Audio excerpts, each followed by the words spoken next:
Hey students, in this video we're going to talk about linear approximation. So in calculus we do a lot with the equation of a tangent line. The reason that the equation of a tangent line at a point is important is that it allows us to approximate values that are very close to that tangent line. This concept is called local linearity or linear approximation. Like a function is like locally linear, meaning that if we zoom in quite closely at a particular point, there's no difference between being on a line or being on a curve.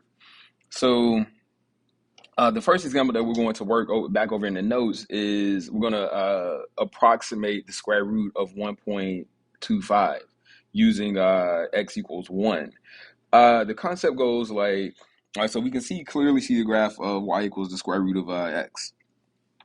So the common points that are here are 1, 1, 4, 2, and if we move over, we'll see that the square root of 9 is like 3, right?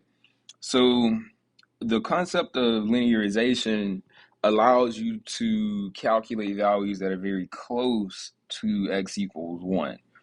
So when we turn on this line, if we zoom in exactly at x equals 1, notice like in the different, like if we look down here on the at the bottom of the screen where we see like 0.9, 1, and 1.1, when we look at the graph, there's almost no difference in being on the tangent line, which is the green line, and being on the curve, the red curve, which is the actual graph of square root x. Is only when we move out at about zero point 0.3 that we get a meaningful difference between the function value and the estimated value. So for values of x very close to x equals 1, we can approximate suitably the square root without actually being able to do the complicated math that goes into finding the square root.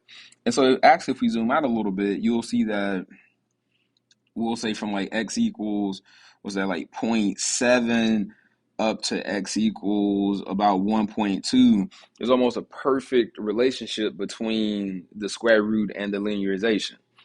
So let's further define this in our notes. So we already know how to find the equation of the tangent line. You find the derivative, you substitute in the value whose slope you want, and then you use the point slope formula where it's like y minus the output value for the x coordinate equals the slope times x minus the input value. So if we solve that equation for y, we end up with this formula. Hold on a moment, let me turn my pencil on. I think it's paired. So we end up with, hold on a moment. Why's my pen not working?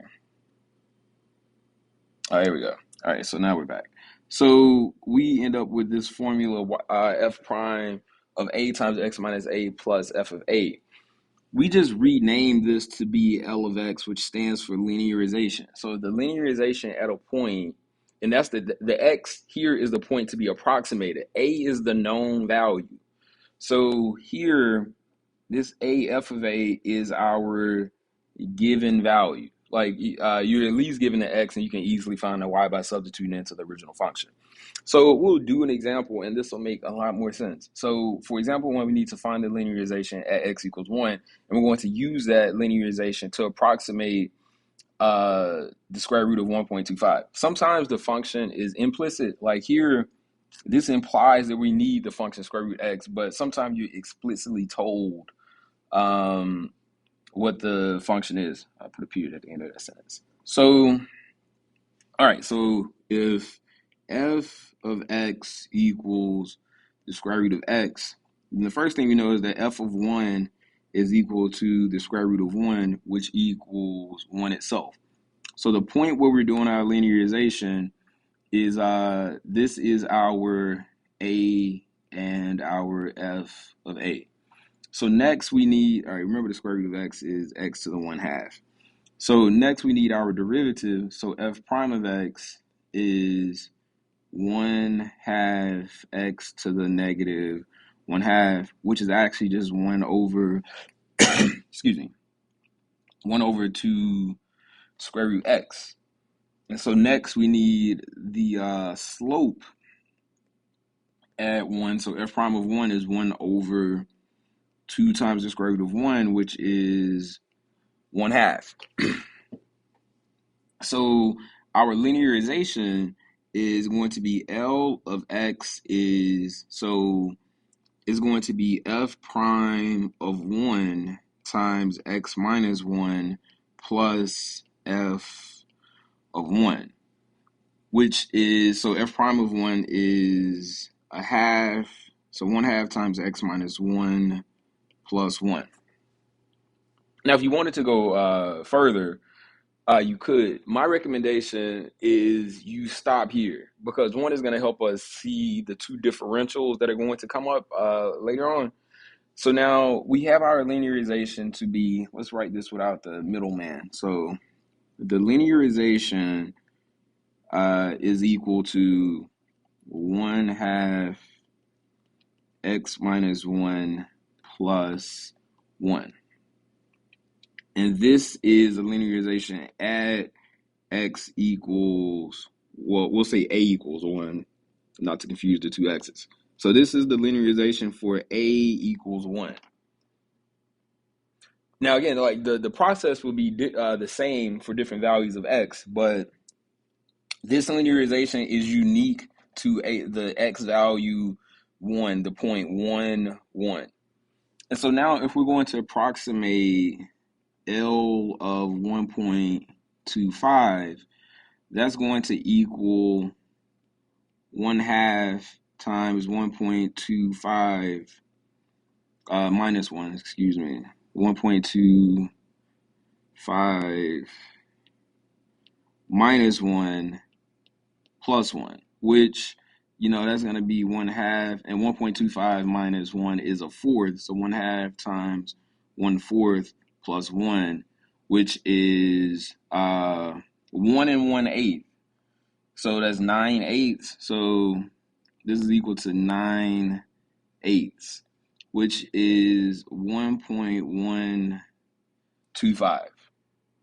So what this is telling us is that the square root of 1.25 is approximately the linearization at 1.25, which is 1.125. So like back over in Desmos, we can see how close we actually got.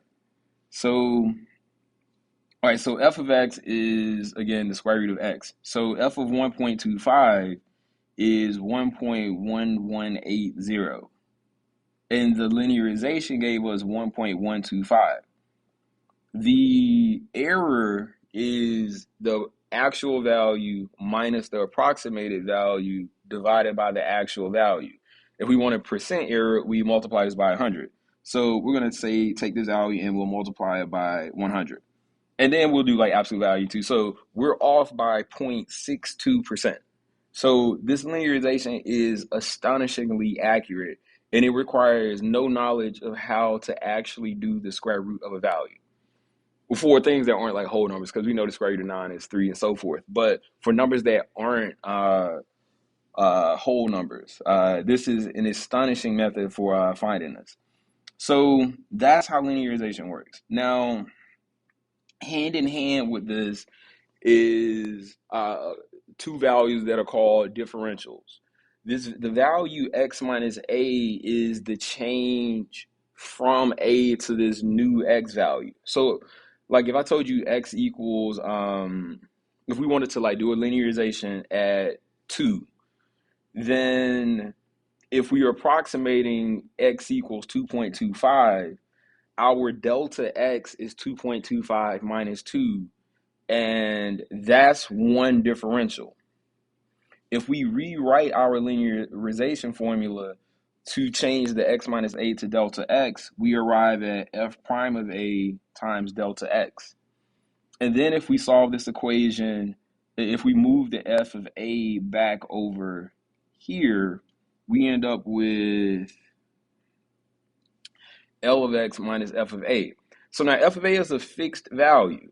It's that like for the previous example, f of a was equal to 1. And so L of x minus f of a, that's going to represent the the approximated value minus the actual value.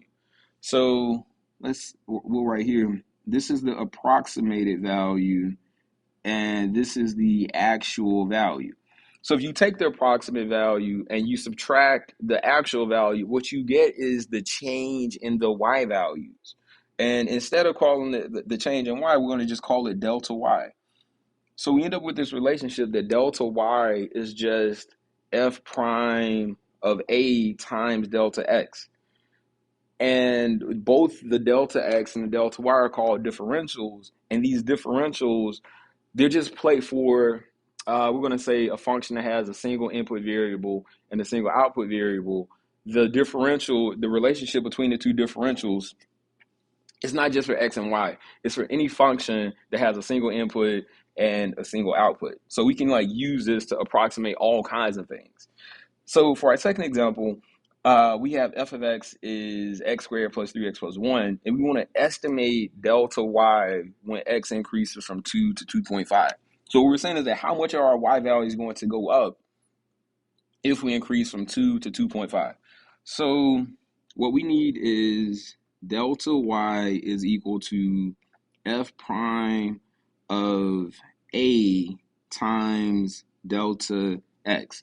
Now here, this implies that delta x is equal to 2.5 minus 2, which is 0.5.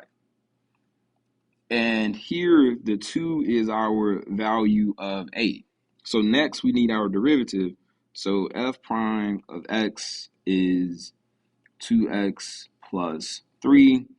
And then f prime of 2 is equal to 2 times 2 plus 3, which is 7. So when we're looking at delta y, so delta y is going to equal 7 times 0.5. And that is going to just be 3.5. What this means is that so what we know is that f of 2 is equal to 2 squared plus 3 times 2 plus 1, which I believe is 11. 4 plus 6 plus 1 is 11. So what this means is that we expect f of 2.5 to equal 11 plus 2.5. I'm sorry, 11 plus 3.5. Because that's our delta y. So we expect f of 2.5. Well, you know what? Let's write this in a different way so we can actually see this relationship even better. So what we expect is f of x plus delta x. So now in this case, the x is 2. So what we expect is f of 2 plus 0.5, which is going to be f of 2 plus 0.5 to equal f of 2 plus delta y, which is 11 plus 3.5, which equals 14.5. So what we're saying here again is that delta y is 3.5. And this is something, again, we can just track over in GeoGebra. So let's change our f of x function to be, it was x squared plus 3x plus 1. And now we were at x equals, was it x equals 2? We're going to change a to be 2. And then we're going to approximate, so f of 2, then we're going to have 2.5. And so you can see that we get 14.5 here for our linearization. But that means that, again, that to go from 11 to 4.5 is a difference of 3.5. And so again, like, this linearization concept is very powerful for approximating values very close to function. And later on in calculus 2, when you talk about Taylor polynomials in general, you'll cover that the first Taylor polynomial that we discussed is actually the linearization. But eventually you'll see that you can bend a curve to fit a function for a pretty wide range of values using just polynomials instead of like really complicated functions. And so for the last example, suppose we have the radius of a circle. The radius decreases from 6 to 5.9, and we want to estimate the change in area. So we have an area function where a is going to be pi times r squared. And what we know, we'll make this a function of r instead. So rewrite this. We'll say the area for a radius input is pi times the radius squared. And so a of 6 is equal to 6 squared times pi, which is 36 pi. So we know what our area is. We know when r is 6 that we should get 36 pi. What we want to do is estimate the change in area. We're going to go from 36 pi to what when we change the radius to 5.9. So what we need is a derivative. So a prime of r is 2 pi r. And what we know is, in this case, delta a, the change in the area is going to be a prime of our known radius value times the change in the radius.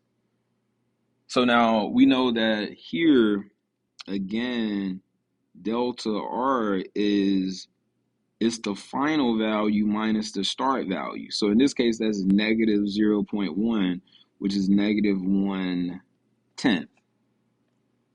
Which, just means move the decimal to the left 1 unit, honestly. So so we'll do this here.